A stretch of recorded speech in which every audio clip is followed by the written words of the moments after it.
the judgment seat of Christ. At the return of Jesus Christ from heaven to establish his kingdom on earth, he will first of all summon before him for judgment those who are responsible to his judgment. Those that are dead he will cause to come forth from the dust, and assemble them with the living to his presence.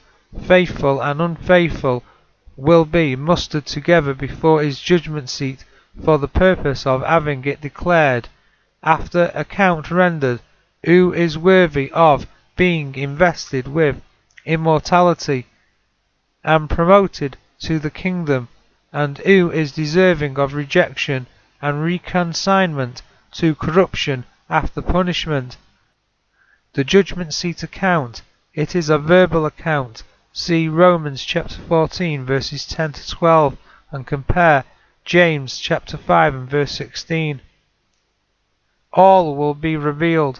1 Corinthians chapter 4 and verse 5. Angels bear witness.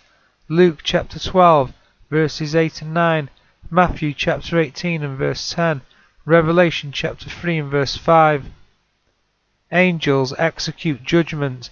Matthew chapter 13 verses 49 and 50. Responsibility to judgment.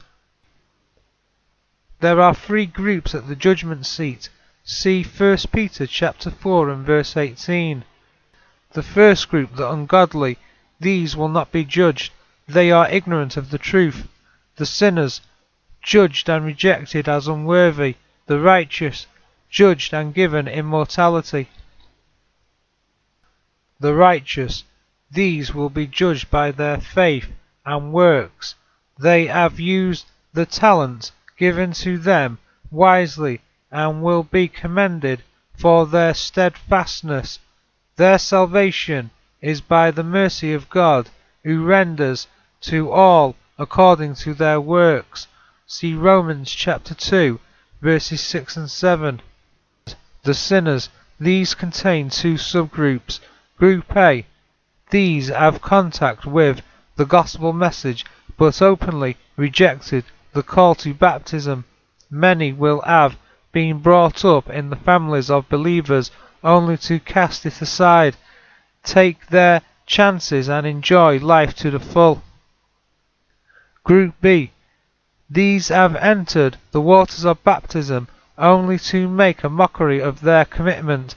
By their attitude and behavior, they disrespect and crucify Christ without reflection or repentance. These must give an account of what they have done with their life.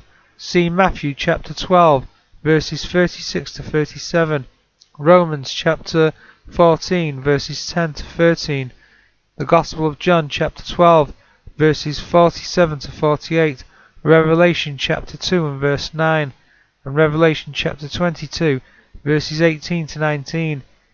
They are rejected by Christ and cast out from his presence. Galatians chapter 6 and verse 8, Romans chapter 2 verses 5 to 9.